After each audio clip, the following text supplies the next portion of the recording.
Hello. അപ്പം നമ്മൾ ഇന്ന് തണലിൻ്റെ ഭാഗമായിട്ട് ഞാനും ചേട്ടനും ചേച്ചിയുടെ മോനുണ്ട് കേട്ടോ. എവിടെ വന്നേക്കണമെന്ന് വെച്ചാൽ പള്ളിപ്പുറം ബഡ്സ് സ്കൂളിലാണ്. വയ്യാത്ത കുഞ്ഞുങ്ങളുണ്ട്, 10-25 പേരുണ്ട്. അപ്പോൾ അവർക്ക് വേണ്ടിയിട്ട് പ്രഷർ നോക്കണതും ഷുഗർ നോക്കുന്നതുമായിട്ടുള്ള മെഷീൻസ് കൊണ്ടു കൊടുക്കാൻ വേണ്ടി വന്നതാണ് കേട്ടോ. അപ്പോൾ ഇവിടെ വന്നപ്പോൾ ഇവിടെ ശരിക്കും ഒരു 25ഓളം കുട്ടികളുണ്ട്. പക്ഷെ കുറേ പേര് പനിയും അസുഖങ്ങളൊക്കെ ആയിട്ട് ലീവാണ്. അതുപോലെ കുറച്ച് പേര് ഹോസ്പിറ്റലൈസ്ഡ് ആണ്. അപ്പോൾ കുറച്ച് പിള്ളേരെ ഇവിടെ ഉള്ളൂ കേട്ടോ. അപ്പോൾ നമ്മൾ എന്ത് ചെയ്തതെന്ന് വെച്ചാൽ ഗ്ലൂക്കോമീറ്ററും അതുപോലെ BP അപ്പാരറ്റ്സും കൊടുത്തു. അപ്പോൾ കുറച്ച് പേരെ പ്രഷറൊക്കെ ഞാൻ നോക്കി കൊടുക്കാമെന്ന് വിചാരിച്ചിട്ട് പ്രഷർ നോക്കി കൊടുക്കുകയാണ്. അത് കഴിഞ്ഞിട്ട് നമുക്ക് വേറൊരു കുഞ്ഞു പിള്ളേരെ ഒരു സ്ഥലത്തേക്കും കൂടി പോകാനുണ്ട്. അവർക്ക് ഡയപ്പർ ഇല്ലയെന്ന് പറഞ്ഞിട്ട്, അപ്പോൾ അതും കൊണ്ടെത്തിക്കണം. അപ്പോൾ ഇതാണ് മെഷീൻ കേട്ടോ. അപ്പോൾ നമ്മൾ ഓരോരുത്തരായിട്ട് പ്രഷർ നോക്കാമെന്ന് വിചാരിച്ചു. ഇതിൽ അതാ പിങ്ക് കളറിട്ട ഈ ചേച്ചിയൊക്കെ ഉണ്ടല്ലോ, ആ ചേച്ചിക്ക് പ്രഷർ, ഷുഗർ, അതുപോലെ സോറിയാസിസ് ഒക്കെ ഉള്ളതാണ് കേട്ടോ. ഇതിൽ കൂടുതൽ പേർക്കും പ്രഷറും ഷുഗറും ഉണ്ട്. അപ്പോൾ ഇവർക്ക് വെച്ചാൽ ഓരോരുത്തരെ കൊണ്ടുപോയിട്ട് ലാബിൽ ഈ വണ്ടി വിളിച്ചിട്ട് കൊണ്ടുപോകാനുള്ള ബുദ്ധിമുട്ടായിട്ടാണ് അപ്പോൾ നമ്മളോട് ഇത് പറഞ്ഞത് കേട്ടോ. നമ്മളിവിടെ ഇടയ്ക്കിടയ്ക്ക് സ്പെഷ്യൽ ഫുഡ് അതുപോലെ ഇവർക്ക് ആവശ്യമുള്ള സാധനങ്ങളൊക്കെ ഇവിടുന്ന് വിളിച്ച് പറയുമ്പോൾ നമ്മൾ കൊണ്ടെത്തിക്കാറുണ്ട്. പരമാവധി നമുക്കതിന് വേണ്ടി ഒത്തിരി സ്പോൺസേഴ്സും ഹെൽപ്പ് ചെയ്യുന്നുണ്ട് കേട്ടോ. അപ്പോൾ അതാ ഇവിടെ വന്നപ്പോൾ ഇവർക്ക് എല്ലാവർക്കും ഭയങ്കര സന്തോഷമായിട്ടാണ്. ഞങ്ങൾ പുറത്തുനിന്ന് ആരെങ്കിലുമൊക്കെ വരുമ്പോൾ ഇവർക്ക് ഭയങ്കര സന്തോഷമാണ്. അപ്പോൾ കൂടുതലായിട്ട് ആർക്കെങ്കിലും ഇങ്ങോട്ട് വന്ന് ഇവരെ ഹെൽപ്പ് ചെയ്യാനായിട്ട് താല്പര്യം ഉണ്ടെങ്കിൽ നമ്മുടെ കൊടുങ്ങല്ലൂർ ഭാഗം പള്ളിപ്പുറത്താണ് കേട്ടോ ഇവരുടെ സ്കൂള്.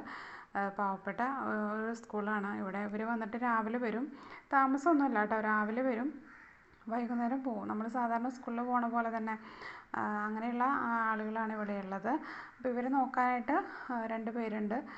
ഇതാണ് ആ ബ്ലാക്ക് കളറിട്ട ചേച്ചി ഒരു ടീച്ചറാണ്. അതുപോലെ വേറൊരു കുട്ടിയുണ്ട്. അങ്ങനെ 2 പേരാണ് ഇവിടെ ഉള്ളത് കേട്ടോ. അപ്പോൾ ഈ ചേച്ചിയുടെ കാര്യങ്ങളാണ് ഞാൻ ചോദിച്ചറിയണത്. മൊത്തം കയ്യിലൊക്കെ കണ്ടോ വെള്ളപ്പാട്, അത് സോറിയാസിസ് ആണ്. അപ്പോൾ അതിന് ട്രീറ്റ്മെൻറ്റൊക്കെ ചെയ്തിരിക്കുകയാണെന്നൊക്കെ പറഞ്ഞു. ഒത്തിരി പൈസ വേണം അതിനൊക്കെ.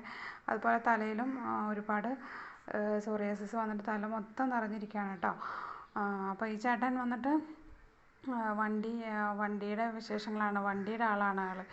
എപ്പോഴും വണ്ടീനെ കുറിച്ചാണ് സംസാരിക്കുന്നത്. അപ്പോൾ ഇവിടെ വന്നപ്പോൾ ഇവരോടൊക്കെ സംസാരിച്ചപ്പോൾ ഭയങ്കര സന്തോഷം തോന്നി.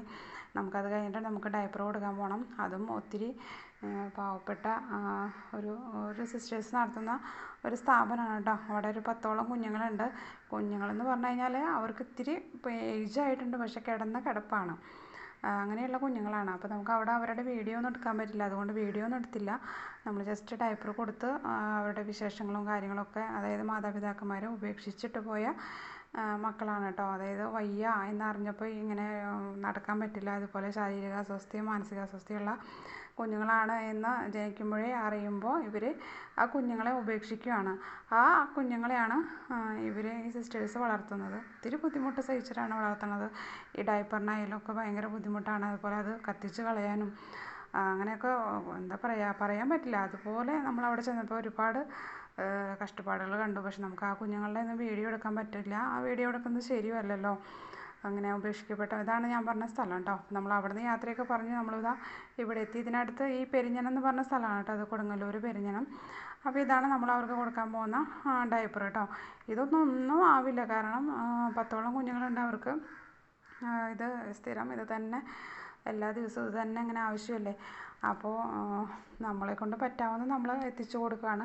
സിസ്റ്റർ പറഞ്ഞിട്ടുണ്ട് ഇനിയും പരമാവധി ഹെൽപ്പ് ചെയ്തോളാം എന്നൊക്കെ സിസ്റ്റർ പറഞ്ഞിട്ടുണ്ട്. അതുപോലെ ഒരു മേശയുടെ കാര്യമൊക്കെ പറഞ്ഞിട്ടുണ്ട്. നമുക്ക് എത്തിച്ചു കൊടുക്കാൻ പറ്റുമോ എന്നറിയില്ല. നമ്മൾ അതിനുവേണ്ടി ശ്രമിക്കും എന്തായാലും. അപ്പോൾ അതാ നമ്മളിവിടെ എത്തിച്ചു. അപ്പോൾ ഇതൊക്കെയായിരുന്നു വിശേഷം. Tata, bye bye.